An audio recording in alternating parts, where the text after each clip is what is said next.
예, 시청자 여러분 안녕하십니까. 시장공감 10 시작합니다. 삼성전자가 1분기 잠정 실적을 발표했습니다. 13조대를 예상했는데 생각보다 좋은 14조대 역대급 실적을 발표했는데요. 시장은 그래서 뭐래? 주가에 관심이 없습니다. 삼성전자는 오히려 좀 밀리는 거고요. 학습 효과가 있죠. 삼성전자가 좋은 실적을 발표해도 주가는 영향이 별로 없다는 걸 알고 있고, 쌍용차와 관련해서 어느 기업이 인수를 한다더라, 급등을 했다더라, 관련 대주주가 주식을 팔았대더라, 이런 얘기가 시장에 온통 혼재해 있고요. 이제 어제는 KG 얘기가 나왔죠. 시장이 뭐 중심을 못 잡으니까, 물론 KG는 사실은 그룹이 좀 다릅니다. 자금력도 있고 M&A를 많이 해봤지만 쌍용차는 이제 몇천억 들어와서 끝날 얘기는 아니거든요. 저는 그래서 KG 얘기도 조심스럽지만 어쨌든 시장이 쌍용차를 인수해서 어떻게 갈까 이런 뭐 산업 얘기는 안 하고 누가 인수할까 이런 것만 있으니까 거기에 너무 마음을 뺏기시면 안 된다는 거죠. 예. 관련 종목들도 얘기할 거고요. 지수 확인하겠습니다. 뭐 어제하고 비슷하네요. 0.7, 0.8% 정도 흐름이고요. 다만 이제 2,760에서부터 한 이틀 밀려오니까 2,710까지, 2,700을 살짝 좀 고민해야 될 그런 단계입니다. 구체적인 전략들, 종목 이야기들 시작하도록 하겠습니다. 첫 코너, 잠금 해제 출발합니다.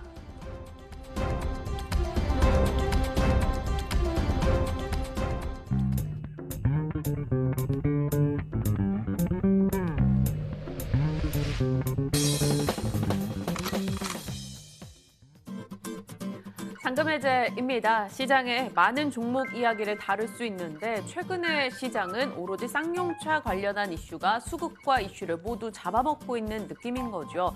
관련한 내용도 짚어볼 거고요. 조금은 더 본질에 다가갈 수 있는 종목들에 대한 전략도 챙겨보겠습니다. 저희 시간 통해서 함께 하시길 바랄게요. 자, 오늘 김종효 위원과 이야기 나눠봅니다. 어서 오세요. 안녕하십니까. 네. 특징주들부터 점검을 하겠습니다. 오늘 코스닥 쪽에서 외국인 수급 상당수 좋게 받아가고 있는 종목이 바로 파트론인데요. 오늘 한 증권가 보고서 영향을 좀 받고 있습니다. 전장용 카메라 수요 확대 속에서 파트론이나 뭐 LG 이노텍과 같은 자율주행 쪽 좀 더 봐야 된다 이런 얘기를 꺼내 놓은 건데요. 오늘 파트론 3% 정도 올라갑니다. 외국인의 매수 좀 저희도 함께 합류할 수 있다 이런 신호로 받아들여도 될까요? 네, 최근 들어서 IT 부품의 움직임은 작년과 좀 다르죠. 작년 가을만 하더라도 뭐 신제품 기대가 굉장히 많았고, 그러다 보니까 실제로 이때 갤럭시 S22와 관련된 종목군들, 그다음에 애플 신제품과 관련된 종목군들의 전반적인 수익률이 굉장히 좋았습니다. 그래서 그때는 적극적으로 사는 것이 맞았지만 지금은 여러 가지 호재가 있고 그 호재에 의해서 주가가 움직인다고 하더라도 지금 시장이 전반적으로 우려하고 있는 가장 큰 그림은 어쨌든 인플레, 원가와 관련된 부담들, 수익성과 관련된 부담들을 느끼고 있는 구간이기 때문에 소위 제조업 쪽에 놓여있는 이런 종목군들은 그런 수익성 우려를 깰 만큼의 강력한 모멘텀이 존재하지 않으면 지금은 반등해봐야 전고점, 혹은 전고점도 미치지 못하는 정도의 반등에 그칠 가능성이 굉장히 높습니다. 그래서 뭐 리포트의 내용도 좋고 오늘 수급도 좋아 보이지만 이런 수급의 연속성이 과연 주가 연속성으로 이어질 것이냐 확신하기 어렵죠. 그래서 이런 종목군들의 반등은 일단 1차적으로 많이 열어봐야 전고점. 전고점까지도 가지 못한다면 일단은 뭐 비중을 축소한 이후에 실적의 그 강도를 좀 더 점검해 보신 이후에 재접근하거나 아니면 아예 종목 자체를 좀 바꾸는 것이 지금은 유리한 전략이 아닐까 이렇게 봐야 할 것 같습니다. 네.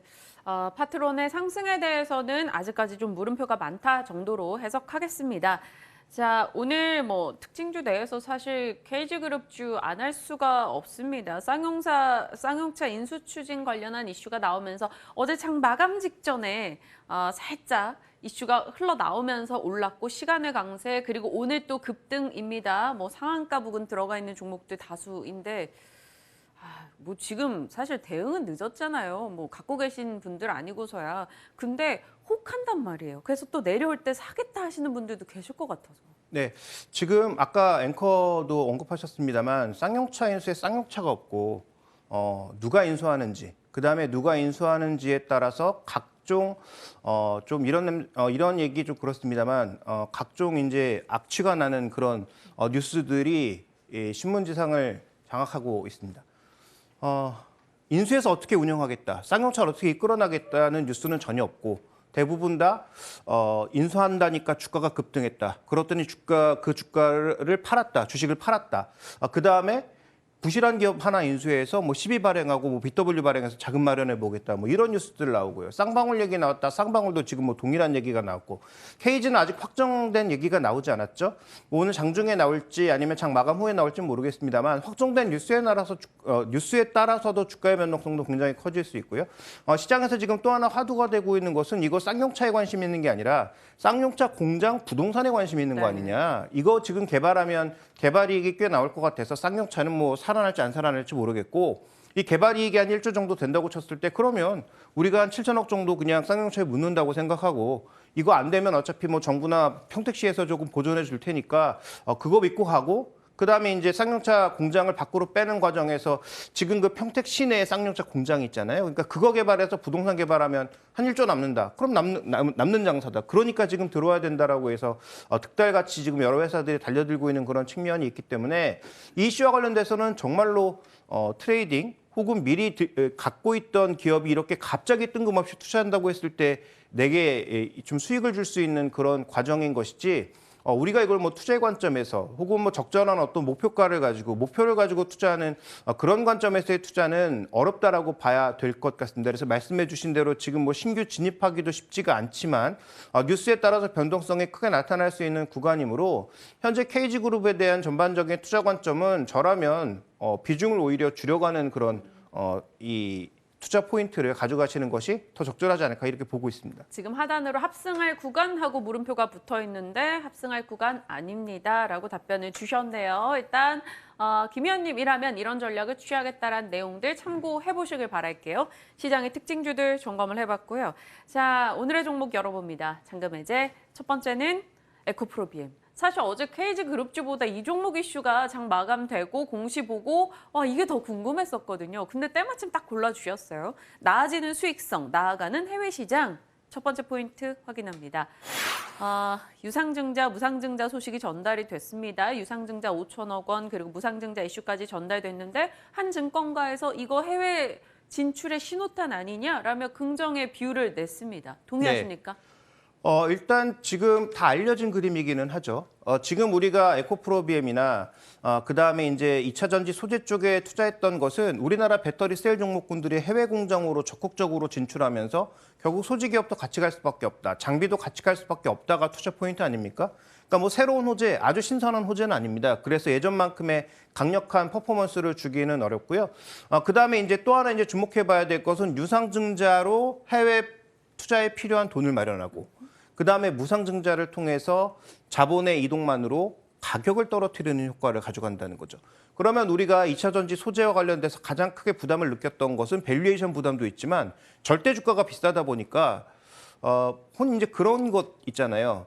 아무리 좋은 기업이더라도 주가가 100만 원이면 뭐 몇십만 원이면 사기 조금 부담스러워하는 그런 측면이 분명히 있지 않습니까? 네. 주가가 100만 원이라는 것은 분명히 그 기업이 좋다는 것을 반영하는 것임에도 불구하고 손은 안 나가고 오히려 10,000원짜리, 20,000원짜리 기업에 더 손이 나가는 것이 인지상정이기 때문에 현재 뭐 300% 무증한다고 해서 주가가 뭐 아주 드라마틱하게 떨어지는 것은 아니지만 다소 부담스러웠던 주가가 어쨌든 내려오는 효과가 있다는 관점에서 유상증자도 알려진 호재이기는 하나 긍정적이고 무상증자도 절대 주가를 떨어뜨린다는 관점에서 보면 이것 또한 긍정적이라는 거죠. 그러니까 무상증자락은 권리락은 당연히 있는 것이고 거기서 또 유상증자에 따른 권리락까지 따르게 되면 약간의 이제 가격 변동은 존재하겠지만 다소 부담스럽던 몇십만 원의 주가가 10만 원대로 떨어진다면 그것만으로도 또 유동성을 증가시키고 시장의 관심을 환기시키는 효과가 있을 수 있다라고 보여집니다. 그래서 전체적으로 지금 두 가지 이슈가 모두 뭐 나쁜 이슈는 아니다라고 봐야 될 텐데 결국 그럼 실적이겠죠. 실적이 시장 예상한 대로 나오고 예상한 것보다 더 나오고 더 좋은 모습을 보여준다면 이런 호재들이 주가 상승의 재료로 크게 작용할 수 있을 것 같고요. 만약에 그렇지 못하다면 현재 나타났던 유무상증자의 호재는 일시적으로 잠깐 반짝했다가 사라질 가능성이 높다 이렇게 봐야 될 것 같습니다.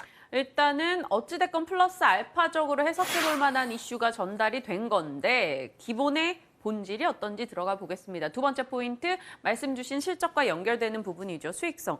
이게 원재료값 상승과 그리고 그 고객사 사이에 껴서 어떤 걸 해 나가야 되는가가 중요할 것 같은데 원자재 가격들이 나름 좀 안정을 찾아가고 있잖아요. 글쎄요. 그런가요? 지금 현재 구간에서 지금 코발트 보시면 일단 높아진 가격에서 옆으로는 흘러가고 있는데 저 레벨이 지금 낮다라고 보긴 어렵죠. 네. 그러니까 앞으로도 가격이 더 올라가지 않을까라는 부담은 여전히 존재하고 있는 양상이고요. 그다음에 니켈도 거래 정지 이후에 일단 안정을 찾기는 했는데 이거 기간 늘려보면 저 아래서부터 계속 올라온 거거든요. 그러니까 지금 2022년 요 구간이 굉장히 단기 급등이 있어서 거래 정지를 시켜놓으니까 제자리를 찾은 건 사실인데 네. 그런데 이 앞전에 지금 급등한 게 사라져서 이게 별로 안 오른 것처럼 보이지만 이게 굉장히 장기적으로 상승했다가 단기 급등하고 지금 원래 추세대로 돌아간 정도에 불과한 것입니다. 그러니까 소재 기업도 굉장히 부담을 받을 수밖에 없죠. 그런데 소재 기업은 오른 원재료 가격을 소재 가격에 다 녹인다라는 게 기본 전제였거든요. 그런데 지금 잘 생각해 보시면 자동차 완성차를 파는 자동차 쪽에서는 가격을 올리기가 쉽지가 않습니다. 네. 5천만 원, 6천만 원도 부담스러운데 여기서 가격 더 올리기 쉽지 않죠. 그래서 배터리셀 업체를 계속 압박합니다. 가격 올리면 안 살 거야. 뭐 이런 식으로 지금 압박하고 있고 우리 거래선 바꿀 거야. 뭐 이런 식으로 압박하고 있거든요. 그러니까 얼티엄 셀즈처럼 하나의 어떤 패러그룹으로 묶여 있는 그런 상황이 아니라면 언제든지 거래선을 좀 바꾸거나 삐딱선을 탈 수 있는 그런 구간이기 때문에 배터리셀 업체가 굉장히 어려운 상황이죠. 근데 배터리셀 업체가 안정적인 원재료 공급을 위해서 소재 기업들한테 너희 원재료 가격 올라가는 대로 우리가 보장해 줄게라고 약속은 했는데 여기도 이제부터는 이번 실적이 나오면서부터 이제 고민이 시작되겠죠. 과연 우리만 이렇게 피해를 입어서 되겠는가? 같이 한번 고난의 행군 해보자라는 시각으로 바뀔 수도 있다는 것이죠. 그러면 소재 기업이 지금까지 우리가 생각했던 무한 성장, 무한 이익 증가 이런 것이 과연 가능하겠는가도 이제는 서서히 고민해 봐야 될 시점이라서 그래서 1분기 실적보다는 저는 2분기 실적이 더 중요하고 3분기 실적이 더 중요하다. 전기차의 전반적인 판매량 증가 속도와 더불어서 이런 소재 기업들의 수익성을 과연 어디까지 보장해는지가 굉장히 중요하기 때문에 이제부터는 무조건 긍정적인 생각만 하기보다는 반대쪽 사이드에 대한 고민도 굉장히 해볼 필요가 있겠다. 그래서 제가 말씀드리고 싶은 전략의 신포인트는 오히려 실적 발표 이전에는 조금 비중을 줄였다가 네. 실적 발표의 결과와 시장의 반응을 보고 재차 참여하시던지 아니면 2차 전지내에도 밸류체인이 굉장히 넓잖아요. 그런 밸류체인 자체를 조금씩 이동하시면서 투자하시는 것이 어떨까 이런 전략을 말씀드리고 싶습니다. 네, 알겠습니다. 그렇다면 에코프로비엠의 가격, 주가 평가에 대해서 과연 위원님은 어떻게 보고 계시는지 그 시각도 끝으로 좀 확인을 해볼 필요가 있겠는데요. 한 60만 원대에서 60만 원 부근에서 30만 원 찍고 올라오기는 왔어요. 그리고 오늘증권가는 55만 원 목표가 도로 내놓은 상황입니다. 근데 위원님은 일단은 실적까지는 조금 비중을 줄였다가 보고 가자라는 의견이니까 가격 평가 어떻게 하고 계세요? 지금 현재 밸류에이션을 보면 싸지 않잖아요. 아무리 이게 성장성이 높은 여러 가지 변동성을 감안한다고 하더라도 어쨌든 절대적으로 싸진 않습니다. 그렇다면 수익성이 잘 나와야 되는데 이런 고밸류 종목의 지금 가장 부담스러운 요소 중에 하나가 금리가 상승하는 거잖아요. 그런데 오늘 미국 시장의 출렁인 이유가 뭡니까? 연준이 굉장히 공격적으로 긴축할 것이다. 금리도 네. 올릴 것이다라는 얘기를 하고 있습니다. 이 금리와 현재 나타나는 이 밸류에이션은 역수거든요. 결국은 금리가 올라가게 되고 전반적인 인플레 압력이 올라가게 되면 이런 고성장주들의 밸류는 당연히 눌릴 수밖에 없는 상황입니다. 그래서 현재 밸류에이션을 기준으로 평가해 봤을 때 55만 원을 보려면 굉장히 상단까지 끌어올려야 되는 상황인데 그러니까 P는 우리가 변수가 있으니까 일단 차치하고서라도 PB 기준에서 봤을 때 이 변수를 고려하면 저는 너무 공격적으로 지금 이 상단까지 열기에는 조금 어렵다는 거죠. 그러면 이 회사가 매출과 이익이 증가하는 건 사실이니까 그나마 급등했다가 1차적인 안착을 시도하고 있는 그 영역대가 한 12배에서 9배 정도 사이인데 그 상단을 적용해도 한 48만 원? 이 정도가 아닐까라고 보고 있기 때문에 저는 너무 공격적으로 가격을 설정하시기보다는 네. 조금 더 현실적으로 금리가 올라가는 만큼 할인율을 적용해서 조금 더 낮은 수준. 만약에 이거보다 더 보수적이라면 더 낮춰야 되겠죠. 그런데 오늘 나온 여러 가지 뉴스들, 그다음에 실적 과정에서 긍정적인 이슈가 더해진다면 저는 최대로 볼 수 있는 상단의 목표치는 한 48만 원 정도가 아닐까라고 보고 있습니다. 물론 이것은 무상증자와 권리락이 있게 되면 다시 가격이 바뀌겠지만 네. 어쨌든 지금 현재 가격대에 있어서의 우리가 볼 수 있는 상단의 최대치, 제가 보는 목표치는 그 정도다라고 말씀을 드리고 싶습니다. 얼마 남지 않은 느낌이라서 사실 좀 메리트가 없는 가격대가 아닐까라는 생각도 드는데 그럼 앞서 살짝 2차 전지 밸류체인 단에 뭐 다른 종목으로 옮겨가 보자 뭐 이런 얘기도 살짝 꺼내셨잖아요. 그걸 활용해서 투자 전략을 짜자. 그럼 어느 쪽이요? 음극재, 뭐 전해질, 뭐 보고 계신 동박 뭐 어느 쪽에 좀 관심을 두시는지. 뭐 소재는 전부 지금 거의 한 통으로 봐야 되잖아요. 그러면 우리가 볼 수 있는 것은 뭐 음극재, 양극재 이런 쪽이 아니고 배터리 셀 종목이 얼마만큼 이제 영향력을 보여주는가가 더 관건이겠죠. 그다음에 최근에 아시겠지만 배터리 셀 올라간 게 없잖아요. 계속 네. 하락했단 말이죠. 그러니까 악재가 이렇게 선반영되어 있는 종목군들이 그런 대로 선방하고 있는데? 라는 시각이 들면 오히려 저는 주가의 반등이 나타날 거로 보고 있기 때문에 지금 구간에서 저에게 뭐 소재, 배터리 셀 중에 무엇을 선택할래라고 묻는다면 저는 오히려 소재보다는 배터리 셀 쪽이 더 매력이 있는 게 아닌가 이렇게 좀 보고 있고요. 다만 LG 에너지 솔루션보다는 그런 대로 수익성을 좀 수호하려고 하는 견조히 버텨내려고 하는 삼성 SDI 쪽에 좀 무게를 두는 것이 어떨까라고 보고 있습니다. 알겠습니다. 자, 포인트 잡아봤고요. 첫 번째 종목은 에코프로 BM이었습니다. 그리고 두 번째 종목으로 가보겠습니다. 역시나 많은 분들이 궁금해하시는 종목 LG전자. 오늘도 오후에 잠정 실적 내놓을 텐데요. 지금도 보수적으로 바라볼까? 내용 한번 들어가 보겠습니다. 1분기 실적은 실망일까? 사실 뭐 실적에 대해서 삼성전자도 그렇고 LG전자도 그렇고 관심들이 없어요. 이거 어떻게 해요? 아마 1월 10일이었던가요? 그때 이제 제가 LG전자를 할 때 그때가 아마 14만 원대 중반이었는데 목표 주가로 16만 원을 말씀드렸더니 반응들이 왜 이렇게 보수적으로 보냐? 그럼 왜 안 올라간다는 거냐 이런 얘기들을 많이 하셨는데 네. 저는 뭐 맞습니다. 안 올라간다고 봤고요. 지금 현재 구간에서 그럼 매력적으로 주가가 올라갈 거냐 그것도 저는 장담하기는 어렵다라고 보고 있습니다. 그 이유는 뭐냐면 삼성전자의 그 좋은 실적에도 반응하지 않는 이유가 뭐겠습니까? 결국은 지금은 이런 제조업 기업들이 수익성을 얼마나 잘 지켜낼 수 있느냐의 싸움인데 상대적으로 마진율이 낮은 LG전자 같은 경우에는 프리미엄 제품 뭐 잘 팔아서 잘 버텼다고는 하지만 오히려 1분기 실적 이후에 실제로 실적에 적용되는 원가의 상승분이 레깅된다는 걸 생각해 보면 2분기에도 실적이 오히려 정체될 수 있고 3분기에도 실적이 정체될 수 있다면 오히려 1분기 좋은 실적이 또 이거 피크이거나 아니면 피크 부근일 수도 있다는 얘기가 되겠죠. 그래서 현재 LG전자의 주가가 정말로 절대적으로 싸다면 오히려 그런 여러 요소들이 반전 요소로 작용할 수 있는데 그건 이따가 얘기를 해보도록 하고요.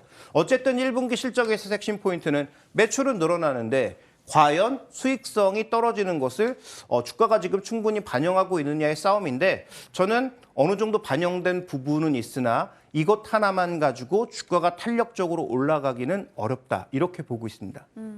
좋습니다. 그러면 두 번째 포인트로 고점 한번 확인을 해보겠습니다. LG전자 매출 성장과 수익성. 어느 쪽에 더 보통은 수익성을 체크해보자 할 텐데 아마 이렇게 화두를 던져주신 거 보니까 매출 성장에 좀 포인트가 있는 걸까요? 네, 중요한 것은 뭐 수익성은 당연히 여러 가지 요소로 흔들릴 수 있죠. 뭐 원가단이라든지 환율이라든지 거시 변수로 인해서 수익성은 언제든지 흔들릴 수 있습니다. 그런데 예를 들어서 매출이 꾸준하게 성장한다면 그건 어쨌든 주가에 굉장히 단단한 하방 경직 요소가 되거든요. 그러니까 LG전자가 작년 안에 괜찮은 모습을 보일 수 있었던 것은 매출도 꾸준하게 증가하면서 수익성까지 올라왔으니까 작년에는 굉장히 견조했던 거고요. 그렇다면 지금 현재 구간에서의 이 전망을 쭉 살펴봤을 때 2분기에 잠깐 주춤하지만 3분기, 4분기에 전반적으로 일단 성장할 거다라는 믿음, YY 기준으로도 성장하고 QOQ로도 지금 2분기는 뭐 계절적으로 좀 눌리는 부분이 있는 거고 어쨌든 성장한다는 이 그림을 지켜간다면 어느 정도의 바텀으로 오면 그때부터는 굉장히 견조하게 버틸 수 있다는 거죠. 그러면 결론적으로 LG전자가 지금 사서 고수익을 낼 가능성도 그렇게 높진 않지만 그렇다고 지금 팔아서 다른 종목으로 옮겨 타봐야 그렇게 좋은가? 이 부분에 대해서 또 고민스럽다는 거죠. 그럼 결론적으로 저는 지금 LG전자를 가지고 계신 분들은 좀 인고의 시간이 필요할 수 있다. 그래서 지금 현재 구간에선 이 종목을 들고 있대 결국 향후 성장 모델 쪽에서 얼마만큼 더 밸류에이션을 부여할 수 있는 미래 성장 모델이 성장하는지를 확인하면 그때부터는 실적이 좀 부진하더라도 주가가 빠르게 움직일 수 있기 때문에 네. 그러면 결론적으로 지금 우리가 주목해야 볼 포인트는 얼마에 팔고 얼마에 사냐보다는 과연 성장 산업이 언제부터 속도가 붙는지 이것을 점검하는 게 핵심 포인트가 아닌가라고 보고 있습니다. 그게 바로 세 번째 포인트인 것 같아요. 돈 안 되는 거는 다 정리를 해 나가고 있고 성장 산업, 뭐 전장, 로봇 이런 데 관심을 계속 두고는 있잖아요. 이쪽에서 돈이 돼야 되는 건데. 그렇죠. 그래서 이쪽에서 일단 돈이 되는 것도 중요하지만 제 생각에는 돈이 되는 것보다는 일단 매출이 나기 시작하고 매출이 발생하기 시작한다면 이게 이제 매력 포인트라는 거죠. 지금 현재 주가는 아까도 잠깐 언급드렸습니다만 이게 절대적으로 지금 싼 저평가 영역인가? 그렇지 않다는 거죠. 지금 이것도 PB 차트인데요. 네. 이익은 앞으로 이제 여러 가지 변수들이 많기 때문에 일부러 뺐습니다. 그래서 PB 차트 기준으로 봤을 때 지금 거의 그 미디엄 라인, 그러니까 굉장히 애매모호한 중간 라인이라는 거죠. 그럼 여기서 두 가지를 우리가 확인해야 될 텐데 신성장 산업이 빠르게 성장하면서 LG그룹이 그리고 있는 그림이 굉장히 잘 가고 있다는 걸 확인해주면 저는 굉장히 빠른 속도로 반등을 할 것 같습니다. 그게 아니라면 만약에 로봇이라든지 전장 산업이 여전히 좀 지지부진한 모습을 보인다면 수익성 측면에서의 견조함을 확인해 줘야 이 가격을 지킬 수 있다라고 보고 있습니다. 만약에 말씀드렸던 대로 성장 산업의 성장 속도도 안 나오고 수익성도 안 나온다? 저는 더 빠질 가능성이 높다라고 보고 있습니다. 그래서 지금 우리가 확인해야 될 것은 이 종목을 보유하면서 확인해야 될 것은 성장 산업이 빠르게 치고 올라오는지 매출 비중이 늘어나는지 그러니까 성장 속도가 중요합니다. 여기서부터 매출액보다는 네. 성장 속도가 빠르게 증가하는지를 확인하는 것이 1순위. 두 번째는 그게 만약에 이루어지지 않는다고 하더라도 적정 수준의 이익을 예를 들어서 시장이 그 지금 추정하고 있는 분기당 한 1조에서 한 뭐 8천억 정도 수준의 이익을 꾸준하게 만약에 내준다면 그렇다면 현재 가격에서는 그렇게 두려워할 만한 이유가 없는 것이죠. 그래서 그 두 가지 확인 요소를 보시면서 지금은 적극적인 보유 관점에서 접근이 필요하다라고 보고 있고요. 저는 단기적인 어떤 반등의 한계는 지난 1월에 보여주었던 14만 원 정도가 반등의 일단 1차적인 한계의 목표가 아닌가라고 보고 있습니다. 알겠습니다. 14만 원 정도가 일단은 1차적으로 바라볼 수 있는 가격 라인이라고 말씀을 주셨고 사실 지금 말씀 주신 내용에선 가격 자체가 그렇게 중요한 것 같진 않습니다. 보유자분들이 매도하는 것에 대해서는 일단 실익이 없는 구간, 우리가 봐야 되는 매출 성장의 속도 등에 대해서 좀 자세히 말씀해 주셨으니까 여러분 잘 지켜보시길 바랍니다. 자, 유튜브 다시 보기 가능합니다. 김종우의 잔금 해제 한 번 더 검색해 보시길 바랄게요. 자, 오늘 뭐 종목에 대한 여러 가지 뷰를 제시해 주셨네요. 김종우 위원 고생하셨습니다. 감사합니다.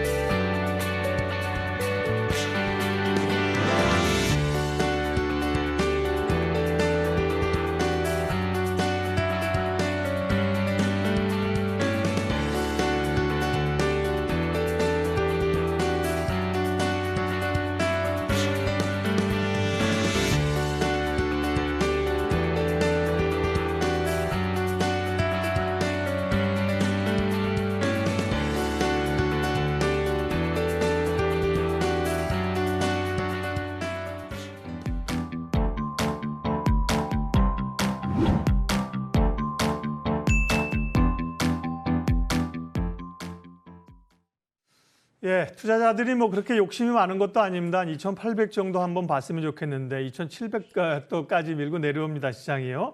시황의 해설자들 시장 흐름을 잘 읽는 분이죠. 블루워크 이동훈 대표님과 흐름 읽고 전략 세우겠습니다. 대표님 어서 오십시오. 예, 안녕하세요.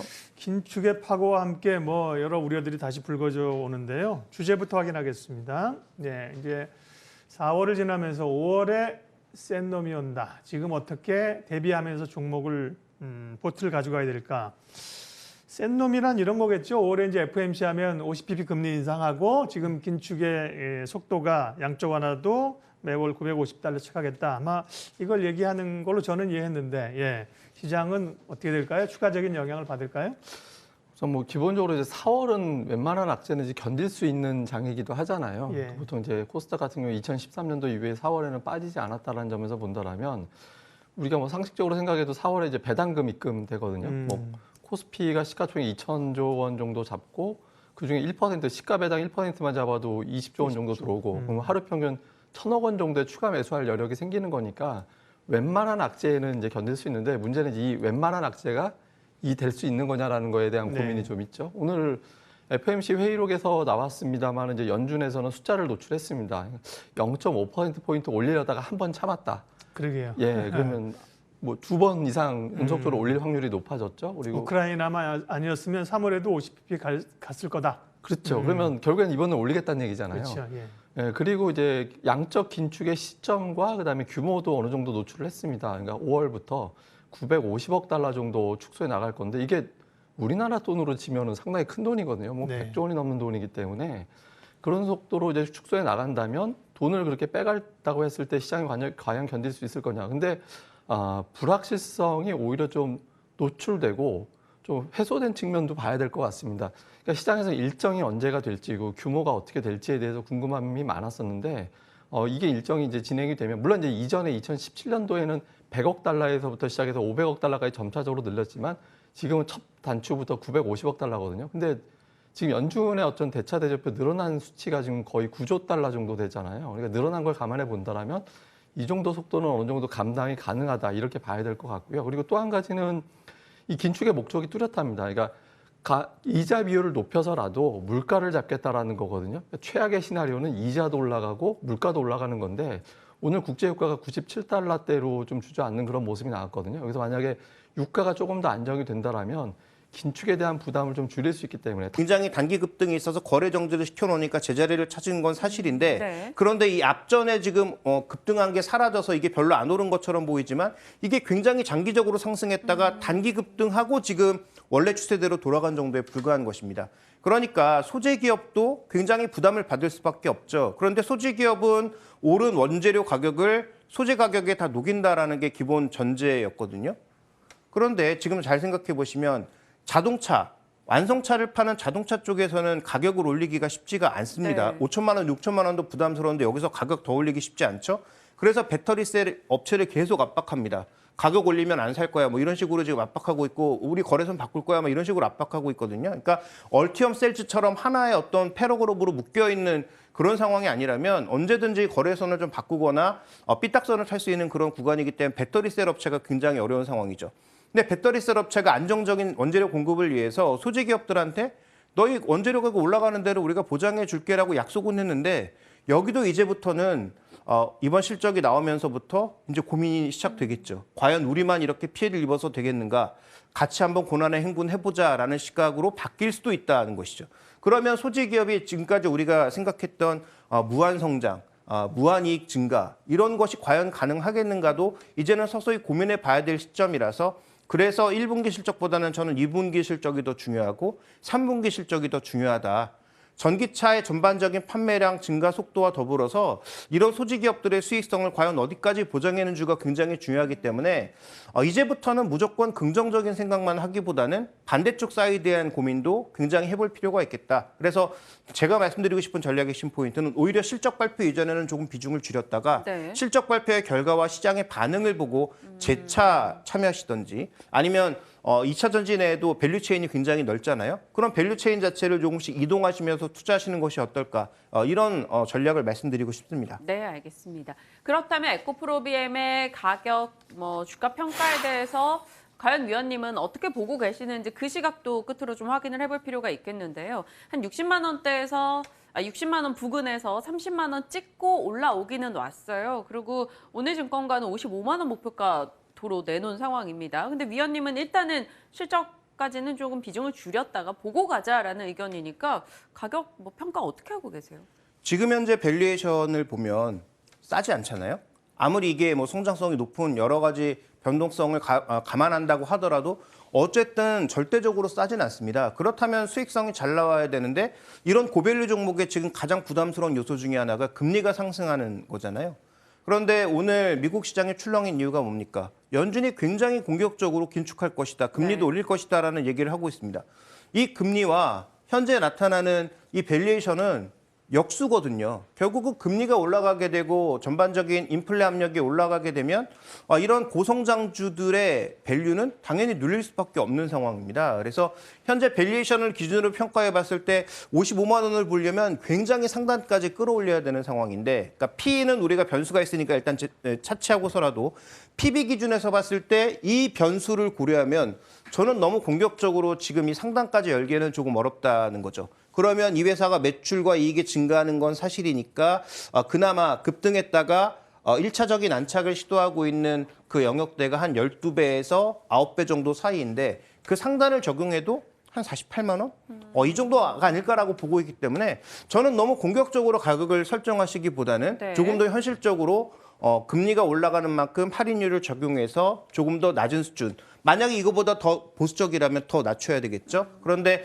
오늘 나온 여러 가지 뉴스들, 그다음에 실적 과정에서 긍정적인 이슈가 더해진다면 저는 최대로 볼 수 있는 상단의 목표치는 한 48만 원 정도가 아닐까라고 보고 있습니다. 물론 이것은 무상증자와 권리락이 있게 되면 다시 가격이 바뀌겠지만 네. 어쨌든 지금 현재 가격대에 있어서의 우리가 볼 수 있는 상단의 최대치, 제가 보는 목표치는 그 정도다라고 말씀을 드리고 싶습니다. 얼마 남지 않은 느낌이라서 사실 좀 메리트가 없는 가격대가 아닐까라는 생각도 드는데, 그럼 앞서 살짝 2차 전지 밸류체인 단에 뭐 다른 종목으로 옮겨가 보자 뭐 이런 얘기도 살짝 꺼내셨잖아요. 그걸 활용해서 투자 전략을 짜자.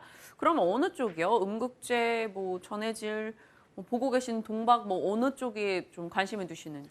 뭐 소재는 전부 지금 거의 한 통으로 봐야 되잖아요.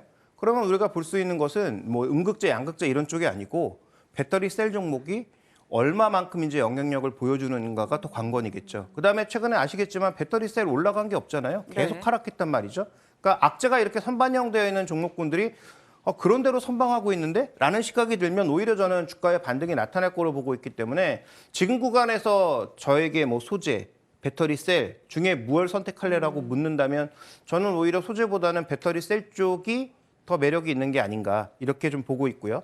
다만 LG 에너지 솔루션보다는 그런 대로 수익성을 좀 수호하려고 하는, 견조히 버텨내려고 하는 삼성 SDI 쪽에 좀 무게를 두는 것이 어떨까라고 보고 있습니다. 알겠습니다. 자, 포인트 잡아봤고요. 첫 번째 종목은 에코프로 BM이었습니다. 그리고 두 번째 종목으로 가보겠습니다. 역시나 많은 분들이 궁금해하시는 종목 LG전자. 오늘도 오후에 잠정 실적 내놓을 텐데요. 지금도 보수적으로 바라볼까? 내용 한번 들어가 보겠습니다. 1분기 실적은 실망일까?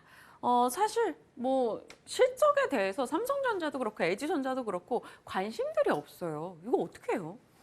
아마 1월 10일이었던가요? 그때 이제 제가 LG전자를 할 때 그때가 아마 14만 원대 중반이었는데 목표 주가로 16만 원을 말씀드렸더니 반응들이 왜 이렇게 보수적으로 보냐? 그럼 왜 안 올라간다는 거냐 이런 얘기들을 많이 하셨는데 네. 저는 뭐 맞습니다. 안 올라간다고 봤고요. 지금 현재 구간에서 그럼 매력적으로 주가가 올라갈 거냐? 그것도 저는 장담하기는 어렵다라고 보고 있습니다. 그 이유는 뭐냐면 삼성전자의 그 좋은 실적에도 반응하지 않는 이유가 뭐겠습니까? 결국은 지금은 이런 제조업 기업들이 수익성을 얼마나 잘 지켜낼 수 있느냐의 싸움인데 상대적으로 마진율이 낮은 LG전자 같은 경우에는 프리미엄 제품 뭐 잘 팔아서 잘 버텼다고는 하지만 오히려 1분기 실적 이후에 실제로 실적에 적용되는 원가의 상승분이 레깅된다는 걸 생각해 보면 2분기에도 실적이 오히려 정체될 수 있고 3분기에도 실적이 정체될 수 있다면 오히려 1분기 좋은 실적이 또 이거 피크이거나 아니면 피크 부근일 수도 있다는 얘기가 되겠죠. 그래서 현재 LG전자의 주가가 정말로 절대적으로 싸다면 오히려 그런 여러 요소들이 반전 요소로 작용할 수 있는데 그건 이따가 얘기를 해보도록 하고요. 어쨌든 1분기 실적에서 핵심 포인트는 매출은 늘어나는데 과연 수익성이 떨어지는 것을 주가가 지금 충분히 반영하고 있느냐의 싸움인데 저는 어느 정도 반영된 부분은 있으나 이것 하나만 가지고 주가가 탄력적으로 올라가기는 어렵다. 이렇게 보고 있습니다. 좋습니다. 그러면 두 번째 포인트로 곧장 한번 확인을 해보겠습니다. LG전자 매출 성장과 수익성. 어느 쪽에 더 보통은 수익성을 체크해보자 할 텐데 아마 이렇게 화두를 던져주신 거 보니까 매출 성장에 좀 포인트가 있는 걸까요? 네, 중요한 것은 뭐 수익성은 당연히 여러 가지 요소로 흔들릴 수 있죠. 뭐 원가단이라든지 환율이라든지 거시 변수로 인해서 수익성은 언제든지 흔들릴 수 있습니다. 그런데 예를 들어서 매출이 꾸준하게 성장한다면 그건 어쨌든 주가에 굉장히 단단한 하방 경직 요소가 되거든요. 그러니까 LG전자가 작년 안에 괜찮은 모습을 보일 수 있었던 것은 매출도 꾸준하게 증가하면서 수익성까지 올라왔으니까 작년에는 굉장히 견조했던 거고요. 그렇다면 지금 현재 구간에서의 이 전망을 쭉 살펴봤을 때 2분기에 잠깐 주춤하지만 3분기, 4분기에 전반적으로 일단 성장할 거다라는 믿음, YOY 기준으로도 성장하고 QOQ로도 지금 2분기는 뭐 계절적으로 좀 눌리는 부분이 있는 거고 어쨌든 성장한다는 이 그림을 지켜간다면 어느 정도의 바텀으로 오면 그때부터는 굉장히 견조하게 버틸 수 있다는 거죠. 그러면 결론적으로 LG전자가 지금 사서 고수익을 낼 가능성도 그렇게 높진 않지만 그렇다고 지금 팔아서 다른 종목으로 옮겨 타봐야 그렇게 좋은가? 이 부분에 대해서도 고민스럽다는 거죠. 그럼 결론적으로 저는 지금 LG전자를 가지고 계신 분들은 좀 인고의 시간이 필요할 수 있다. 그래서 지금 현재 구간에선 이 종목을 들고 있대 결국 향후 성장 모델 쪽에서 얼마만큼 더 밸류에이션을 부여할 수 있는 미래 성장 모델이 성장하는지를 확인하면 그때부터는 실적이 좀 부진하더라도 주가가 빠르게 움직일 수 있기 때문에 네. 그러면 결론적으로 지금 우리가 주목해야 볼 포인트는 얼마에 팔고 얼마에 사냐보다는 과연 성장 산업이 언제부터 속도가 붙는지 이것을 점검하는 게 핵심 포인트가 아닌가라고 보고 있습니다. 그게 바로 세 번째 포인트인 것 같아요. 돈 안 되는 거는 다 정리를 해 나가고 있고 성장 산업, 뭐 전장, 로봇 이런 데 관심을 계속 두고는 있잖아요. 이쪽에서 돈이 돼야 되는 건데. 그렇죠. 그래서 이쪽에서 일단 돈이 되는 것도 중요하지만 제 생각에는 돈이 되는 것보다는 일단 매출이 나기 시작하고 매출이 발생하기 시작한다면 이게 이제 매력 포인트라는 거죠. 지금 현재 주가는 아까도 잠깐 언급드렸습니다만 이게 절대적으로 지금 싼 저평가 영역인가? 그렇지 않다는 거죠. 지금 이것도 PB 차트인데요. 네. 이익은 앞으로 이제 여러 가지 변수들이 많기 때문에 일부러 뺐습니다. 그래서 PB 차트 기준으로 봤을 때 지금 거의 그 미디엄 라인, 그러니까 굉장히 애매모호한 중간 라인이라는 거죠. 그럼 여기서 두 가지를 우리가 확인해야 될 텐데 신성장 산업이 빠르게 성장하면서 LG그룹이 그리고 있는 그림이 굉장히 잘 가고 있다는 걸 확인해주면 저는 굉장히 빠른 속도로 반등을 할 것 같습니다. 그게 아니라면 만약에 로봇이라든지 전장 사업이 여전히 좀 지지부진한 모습을 보인다면 수익성 측면에서의 견조함을 확인해줘야 이 가격을 지킬 수 있다고 보고 있습니다. 만약에 말씀드렸던 대로 성장 산업의 성장 속도도 안 나오고 수익성도 안 나온다? 저는 더 빠질 가능성이 높다라고 보고 있습니다. 그래서 지금 우리가 확인해야 될 것은 이 종목을 보유하면서 확인해야 될 것은 성장 산업이 빠르게 치고 올라오는지 매출 비중이 늘어나는지 그러니까 성장 속도가 중요합니다. 여기서부터 매출액보다는 네. 성장 성장 속도가 빠르게 증가하는지를 확인하는 것이 1순위. 두 번째는 그게 만약에 이루어지지 않는다고 하더라도 적정 수준의 이익을 예를 들어서 시장이 그 지금 추정하고 있는 분기당 한 1조에서 한 뭐 8천억 정도 수준의 이익을 꾸준하게 만약에 내준다면 그렇다면 현재 가격에서는 그렇게 두려워할 만한 이유가 없는 것이죠. 그래서 그 두 가지 확인 요소를 보시면서 지금은 적극적인 보유 관점에서 접근이 필요하다라고 보고 있고요. 저는 단기적인 어떤 반등의 한계는 지난 1월에 보여주었던 14만 원 정도가 반등의 일단 1차적인 한계의 목표가 아닌가라고 보고 있습니다. 알겠습니다.